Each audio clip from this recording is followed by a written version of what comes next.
I'm trying to decipher. Kyrie Irving just tweeted a GIF. Is it GIF or GIF? What did we decide? It's GIF.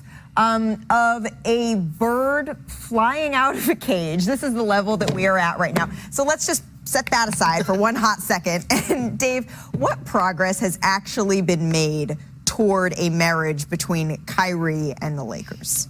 Checking in with Lakers sources, they believe that the domino that needs to fall first in Brooklyn is finding a trade partner for Kevin Durant. Sure. And until that occurs, the Kyrie Irving conversations will kind of be put on the back burner. Now, when Stephen A. puts stuff out there like, Kyrie's doing everything he can to end up in LA, that serves two purposes. It can suppress the market for other teams that are out there in terms of what they would be willing to offer, because no one wants to have a malcontent join their operation, and certainly not give up assets that have any sort of value in order to get him on a rental, especially a rental in a situation where he doesn't want to be there. And so that can actually help the Lakers' pursuit of Kyrie in the meantime, because it makes their offer look better. Now, what can the Lakers offer? We know it's Russell Westbrook. It's the 2027 first-round pick, potentially the 2029 first-round pick. The other piece they have available is Talen Horton-Tucker. And obviously, Talen didn't have a great year last year, a lot of injuries, but he's a young, talented guard who can get into the lane, has some length defensively.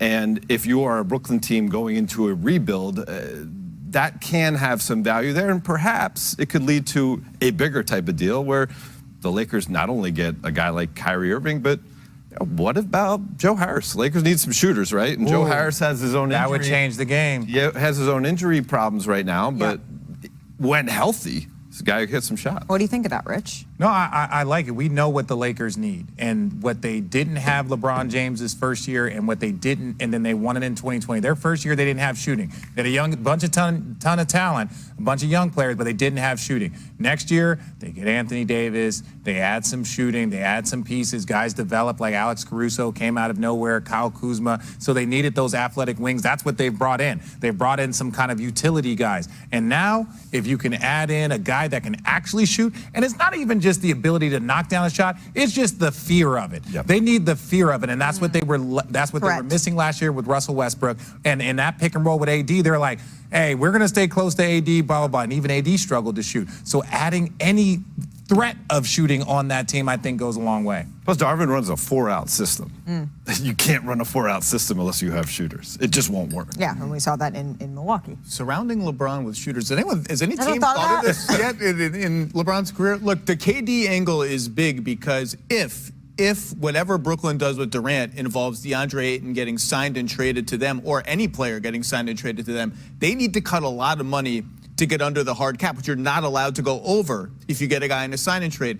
And part of that will be turning Kyrie Irving's salary slot into something much less than $36 million or whatever his option number is. Obviously, Russ makes more than $36 million, so that becomes problematic too. So everything is kind of lumped together. And look, we just seem to be going towards this Russ and 1 or 2 first-round picks for Kyrie, because I just don't think there's anything else out there for Kyrie, unless the nuclear option is if the Nets get really desperate and need to cut money to fit something under a hard cap, would they ever buy him out? And if they bought him out, he gets to then choose wherever he wants to go. I don't know if he's going. And first of all, shout out to our guy Big Perk. They shout out to my guy Big Perk. No, he asked the buyout question. He asked the buyout question. I didn't know there was some chalk on his knuckles. My point is we'll get you some lotion. My point is that we know that they do not want, ideally, Kyrie to be in that locker room on opening night. So that means, and I'm just saying, like, well, just come here and play in the Nets locker room. I think that just the energy, I think for both sides, I think everyone's looking for what they're going to do. So if you're looking at that, it's like, we don't want him there. How can we allow for us to either get a piece or else to move out? The bird is out of the cage. Is that what it is? The bird is out of the cage? I can't play. I don't even know if it's GIF. What does that mean, Bert? What does that mean? I don't know. Like it's got some countries. Y'all not tired of trying to figure out Kyrie or even understand Kyrie? Here's the thing. If I'm the Nets, I don't even do Kyrie Irving a favor.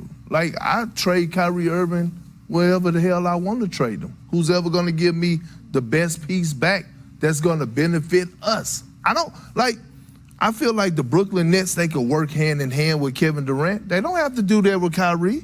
Kyrie didn't do nothing that they wanted him to do. He disrespected them. Why should they do him any favors? But making a move out of spite won't help them in the long term, especially if they are trying to deal with a team again in the future. Yeah, but Dave, this is what I'm starting to realize.